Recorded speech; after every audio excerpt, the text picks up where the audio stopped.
नमस्कार, मैं हूं ज्योति और आप देख रहे हैं news for public. IIPS education trust की ओर से शिक्षा के क्षेत्र में बेहतरीन काम करने वाले शिक्षकों को झारखंड शिक्षा रत्न अवार्ड से सम्मानित किया जा रहा है। आज हमारे साथ बातचीत करने के लिए एक ऐसे शख्सियत मौजूद है जो किसी परिचय के मोहताज नहीं है, जिनका शिक्षा के क्षेत्र में पिछले 28 सालों से उनका योगदान रहा है। हम बात कर रहे हैं SM कंप्यूटर इंस्टीट्यूट के डायरेक्टर मंजर इमाम के बारे में। हमारे साथ बातचीत करने के लिए मौजूद है। आइए जानते हैं कि उनका यहाँ तक का सफ़र कैसा रहा है। सर, पहले तो आपका स्वागत है हमारे चैनल न्यूज़ फॉर पब्लिक में। पहले तो जानना चाहूँगी कि SM इंस्टीट्यूट कंप्यूटर इंस्टीट्यूट शुरुआत करने का जो सोच है वो कैसे आया? SM कंप्यूटर की शुरुआत आज से 28 साल पहले हुई थी और उसमें मेरे एक मित्र थे जो एपटेक कंप्यूटर सेंटर में सीनियर फैकल्टी थे। और ये वो ज़माना था जब जो गरीब परिवार और साधारण परिवार के बच्चों को कंप्यूटर सीखना एक सपने के जैसा था।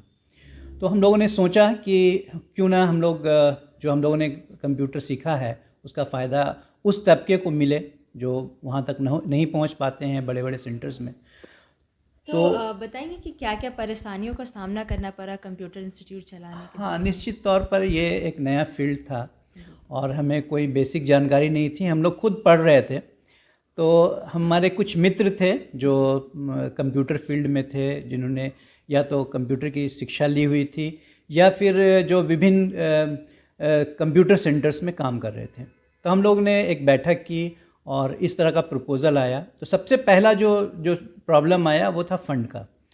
इसके लिए हमने अपने पिताजी से बात की और उसके लिए उन्होंने 15,000 रुपये दिया था। वो ट्रस्ट किया था हमारे ऊपर, ये बहुत बड़ी बात है। और उससे पहला कंप्यूटर आया था SM कंप्यूटर का। और जब इंस्टीट्यूट शुरू करने की बात हुई तो हमें लगा कि एक कंप्यूटर से कैसे शुरुआत की जा सकती है इंस्टीट्यूशन की। तो एक इंस्टीट्यूट था जहां हम लोग खुद सीखते थे और वो उस ज़माने में बंद हो चुका था।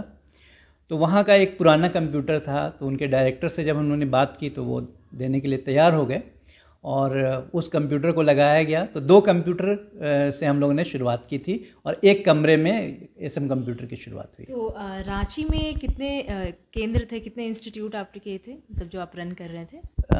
जब हम लोगों ने शुरुआत की थी तो डोंडा से हम लोग ने शुरुआत किया था। तो उस टाइम तो एक ही सेंटर था और काफ़ी समय तक, करीब 6 साल तक हमारे एक ही सेंटर थे।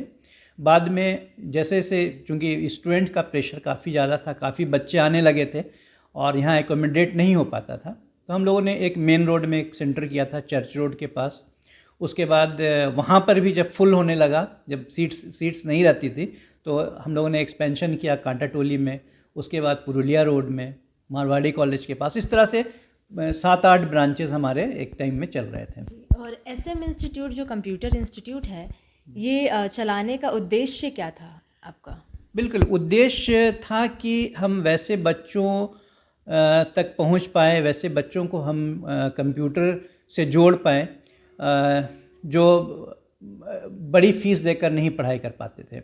और चूंकि ये रांची का इकलौता कंप्यूटर सेंटर था स्थानीय स्तर पर, बड़े सेंटर्स तो थे ही लेकिन स्थानीय स्तर पर जहाँ कम फीस पर ट्रेनिंग होती थी, तो जो सराउंडिंग जो गांव थे, चाहे वो मांडर होगा या बेड़ो था, बुंडू था, आपका खूंटी था, यहाँ तक कि लोहरदगा के बच्चे भी आते थे यहाँ ट्रेन से सीखने के लिए। तो हम लोगों का वो फोकस यही था कि वैसे बच्चों को ट्रेनिंग दी जाए, क्योंकि कंप्यूटर तो उस टाइम इमर्जिंग एक टेक्नोलॉजी की तरह आया था और लोग भविष्य देख रहे थे कंप्यूटर में।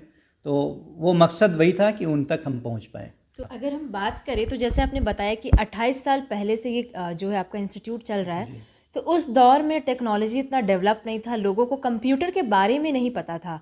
तो जब आपने इंस्टीट्यूट चालू किया तो बहुत परेशानियां भी आई। तो जैसे कि जो माँ बाप जो जानते नहीं थे, तो उन लोगों से आप कैसे मिले और फिर उनको कैसे कन्विंस किया ताकि वो अपने बच्चों को शिक्षा प्राप्त करने के लिए भेजा? क्या हुआ, ऐसा कुछ बताएं, कोई घटना? ये एक बड़ी समस्या थी, क्योंकि लोग कंप्यूटर के बारे में जानते नहीं थे। लेकिन जो मीडिया थी उसमें तो ये बात आ रही थी कि आने वाला जो समय है वो कंप्यूटर का होगा। तो जो स्टूडेंट्स थे उनको तो ये अवेयरनेस थी। हाँ, जब हम लोगों ने यहाँ जो प्रोग्राम शुरू किया तो उससे एडवर्टाइज़ करना एक चैलेंज था, चूँकि हमारे पास उतना फ़ंड नहीं था कि हम न्यूज़पेपर में एडवर्टीज़मेंट कर सके, तो हम लोग खुद से बैनर और पोस्टर्स बनाते थे। और हमारे जो साथी थे वो जा के जगह जगह पर जहाँ स्टूडेंट्स का जमावड़ा होता था, कॉलेज में या किसी मंदिर के बाहर, मस्जिद के बाहर, तो हम लोग वो पोस्टर्स लगाते थे खुद से। तो इस तरह से वो एक फ़्लो शुरू हुआ और पहला बैच जो हम लोग को मिला था वो 16 बच्चों का मिला था और वहाँ से हम लोगों ने शुरुआत की थी। आज जैसे कि 28 साल बीत चुके हैं, मतलब इंस्टीट्यूट का चालू हुआ, तो अब कैसा लगता है वो दौर और अभी का दौर, कितना फ़र्क लगा है आपको रांची की जनता में और रांची के लोगों में अगर बात करें तो? अब बहुत फ़र्क आया है। अब तो अगर कंप्यूटर सीखने की बात है तो अब लोगों के पास बहुत सारे ऑप्शंस हैं और पैसा भी है। और मुझे लगता है उस ज़माने में जो हम लोगों का जो टारगेट था वो था जो गरीब जो परिवार के जो बच्चे होते थे वो हम लोग टारगेट करते थे। तो बाद में ऐसा हुआ कि अब जब एसएम कंप्यूटर का नाम हो गया, काफ़ी रिपुटेशन डेवलप किया, तो अब हर तरह के बच्चे आते हैं, अच्छे परिवार से भी आते हैं और जो नहीं अफोर्ड कर पाते हैं वो भी आते हैं। तो हमारी कोशिश होती है कि वो एक जो सामंजस्य है वो हम लोग बना के चलें सबके बीच में। आजकल के जो बच्चे हैं अगर किसी भी फील्ड की तैयारी कर रहे हैं और अगर वो उस चीज़ में सफलता नहीं कर पाते तो बहुत जल्दी हताश हो जाते, उदास हो जाते हैं, उनका मनोबल टूट जाता है। क्या कुछ संदेश देना चाहेंगे उन बच्चों को? हाँ बिल्कुल, मैं वैसे बच्चों को कहूँगा कि आप जो प्रतियोगिता है वो खुद से करिए। मतलब अपने आप से आप कंपटीशन कीजिए कि आज मेरे में जो कमी है वो हम उसको कैसे सुधार कर सकें। और ख़ास तौर पर मैं ये कहना चाहूँगा कि वैसे बच्चों को जो अपनी जो शॉर्ट कमिंग्स है, जो उनकी जो प्रॉब्लम्स है, वो उनको लिखना चाहिए कि मेरे अंदर ये कमी है, मैं इंग्लिश नहीं बोल पाता हूँ, मैं कोई आर्टिकल नहीं लिख पाता हूँ, मैं कहीं पब्लिकली कहीं भाषण नहीं दे पाता हूँ। तो वो सब चीज़ लिखिए और एक जो टॉपिक है उसको आप सुधारते चले जाइए। तो अपने आप से कंपटीशन कीजिए, अपनी कमी को दूर कीजिए और जब आपके अंदर नॉलेज हो जाएगा, जब नॉलेज डेवलप कर लीजिएगा तो रास्ता बहुत आगे आपके लिए खुला हुआ रहेगा। आज जैसे IIPS ट्रस्ट द्वारा आपको शिक्षा के क्षेत्र में योगदान देने के लिए आज शिक्षा रत्न अवार्ड दिया जा रहा है, तो कैसा लग रहा है? जी, इसके लिए तो मैं विकास मौर्य सर और उनकी टीम का बहुत शुक्रगुजार हूँ।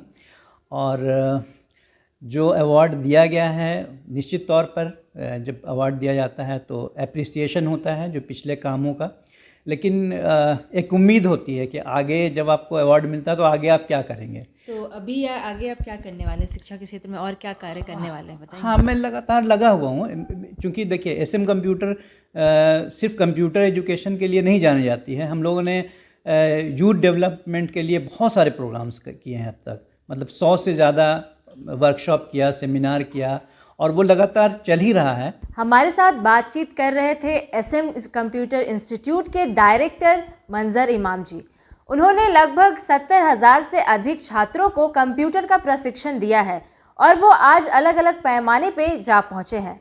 आपको बता दें कि IIPS ट्रस्ट द्वारा ये अलग ही और बेहतरीन मुहिम चलाया जा रहा है। आपने पहले सुना होगा कि छात्रों को उनके कार्य के लिए सम्मानित किया जाता है, पर अब गुरुओं को भी सम्मान करने का जो पहल चालू किया गया है वो बहुत ही ज़्यादा बेहतरीन है। इस खबर में सिर्फ इतना ही। देश दुनिया की तमाम खबर से अपडेट रहने के लिए देखते रहिए न्यूज़ फॉर पब्लिक।